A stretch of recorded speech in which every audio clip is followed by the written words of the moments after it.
Okay, let's get started. One thing you will notice straight away is the feeling. The camera feels extremely good and reminds me a bit of the old 5D Mark II in terms of how it's shaped. Here's a size comparison, the 5D Mark IV and the 1DX Mark II. The body has become more compact, but the grip is still great for small and large hands. Just because the camera is so easy to carry it around at all times, it's suitable for long trips. If you have a DSLR already and you want to switch to the EOS R now, I have to say it has become more difficult to control the camera. Of course, it does have a touch display and a lot of nice features, but control-wise it's difficult to get used to the camera since a lot of buttons are missing. I was able to control my 5D4 blind with all its buttons and dials. I think it takes some time, like on every camera. The quick usability is not the same as with a DSLR. Here's an example. How to have access to the movie mode, you have to tap on the mode button and thereafter on the info button on the lower left side of your screen. That's way easier with other cameras. PS, there might be a different way as well. Really nice about the EOS R is that you can continue to use all your LPE6 batteries. One LPE6N battery for up to 800 photos is included. There's no backup slot for your files since there's no second SD slot. What do you think about that? Am I wrong, or do we expect to have a second slot for €2,500? I would appreciate your opinion about that. At the left side is a port to attach an external microphone and your headphones, so as USB-C and a mini HDMI port. You can attach all kinds of external microphones, video lights and Canon speed lights on top of the hot shoe. We also tried to use the Profoto A1, which worked without any problems. Let's get back to the grip. If you have small hands, it's not a problem at all to hold the camera, except for taking selfies. I recommend getting a GorillaPod if you intend to use the camera for travel vlogs. You may flip the monitor 180 degrees around. The resolution is quite nice with more than 2.1 million dots and 3.2 inches. The colors are looking great and the screen is bright enough to cope with bright daylight conditions. You can use the fingers to zoom in and out.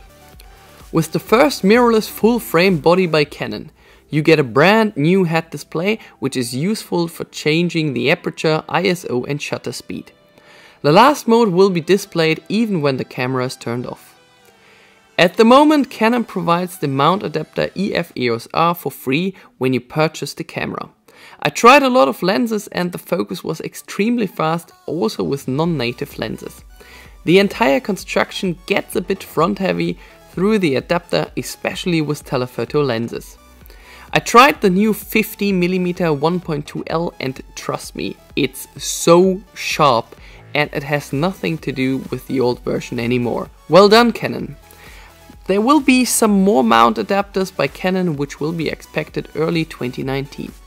Next and really interesting topic is the dynamic range of the new Canon EOS R. What can you do in post with the new CR3 files is insane.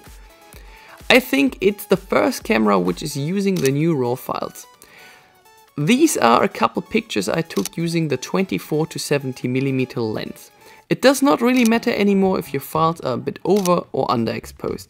What you can do in post is absolutely great, without losing any details and the quality itself. The problem with Canon is the outer white balance. I think the photos look about the same as what we see with our human eyes, just a bit more yellow and orange. Other manufacturers like Sony and Nikon do much better using outer white balance, nothing which can't be fixed using Adobe Lightroom. Overall, just a bit too orange and yellow tones, as I have said.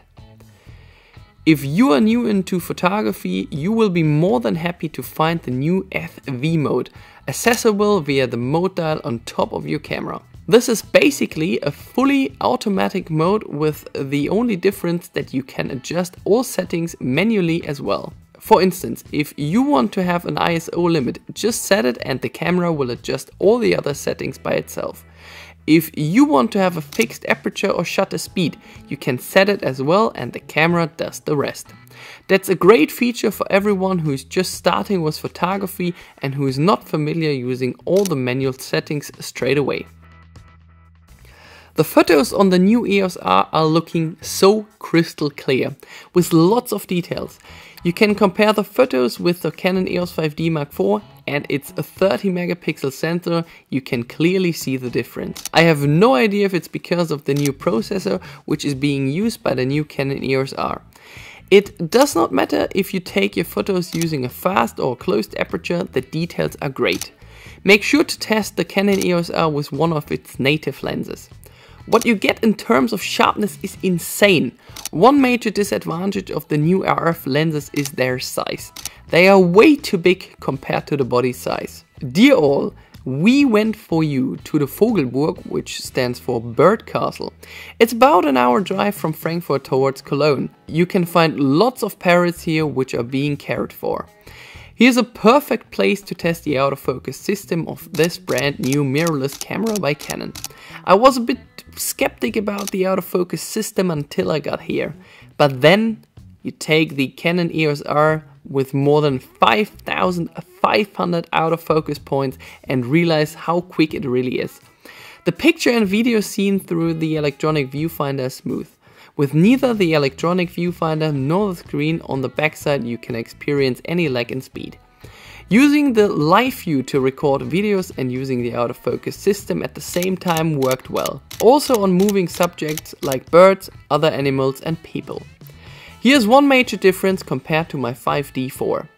Using the AF help light, the camera will always find the focus, no matter how dark it is. The focus was precise while recording video during low light scenarios at all times. Using the continuous mode allows you to take 8 photos per second. However, the buffer was drained after 30 photos recording in JPEG plus RAW. While taking photos in JPEG only, using the correct memory card, you might be able to take 100 photos at once. I put a link with the best memory card in the video description below. The camera is only able to use AF tracking if you downgrade to 5 frames per second. Now let's get to the same weak areas of Canon. First to mention is the 1.74 crop while recording 4K video using a codec which fills your hard drives in a crazy way. Going back into the 18th century, it was really cool to record 720p footage using your old Sony Ericsson phones. Canon decided to use this well-discovered feature on their brand new EOS R. Since I can remember, you will be able to record your slow motion clips in 720p. Thanks Canon!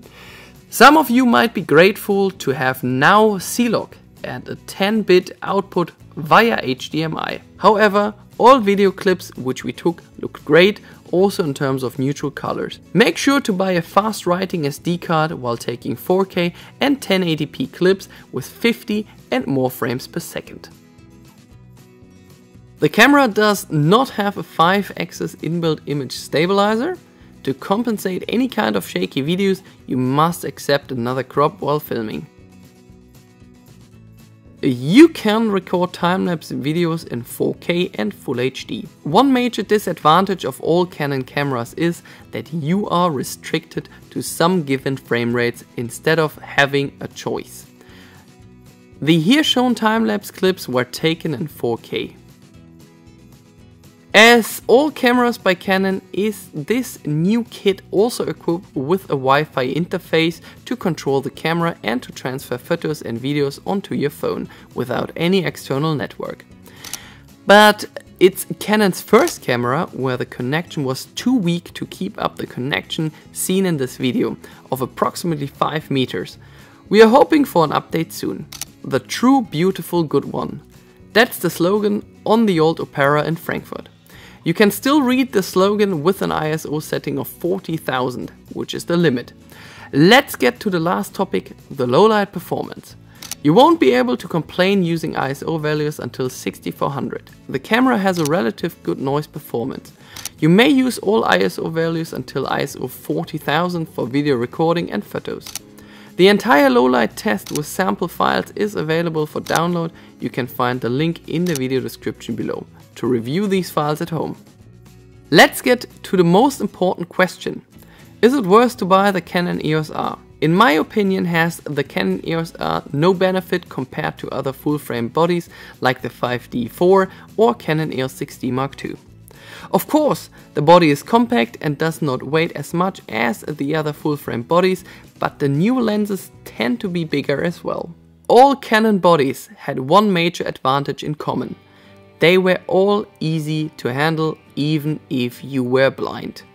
The autofocus improved a lot compared to other full-frame bodies, so as the dynamic range, and C-Log is now part of the lower price segment as well. On the other hand, does the camera still have a crop factor of 1.74 while taking 4K movies, and there's no dual SD memory slot to back up your files. The Canon EOS R is slightly bigger than other mirrorless full-frame cameras except for the Nikon Z7. By the way, the EF mount adapter is still for free, and guess what? The focus seems to be faster and more accurate than on any other DSLR I have. Looking through the electronic viewfinder with its excellent resolution shows you how the final image will look like. I miss a thumb controller, even though the touch display delivers an excellent performance when you make any inputs using your fingers. If you have tons of lenses by Canon already and you would like to switch to a mirrorless system, the Canon EOS R is a great camera. However, if you're looking for a new mirrorless camera, the EOS R is still a good choice, but there are cheaper mirrorless cameras which give you some things that Canon does not provide with this camera. If I would need to buy a camera today, with all my lenses I have, I would go for the Canon EOS R. If you have anything to add, feel free to post a comment below. Thanks for watching, bye bye. Hello, I'm the internal microphone of the Canon EOS R with a lot of background noise. And I'm the internal microphone of the Canon EOS R with not so much background noise. Thanks for listening, guys. Bye, see you later.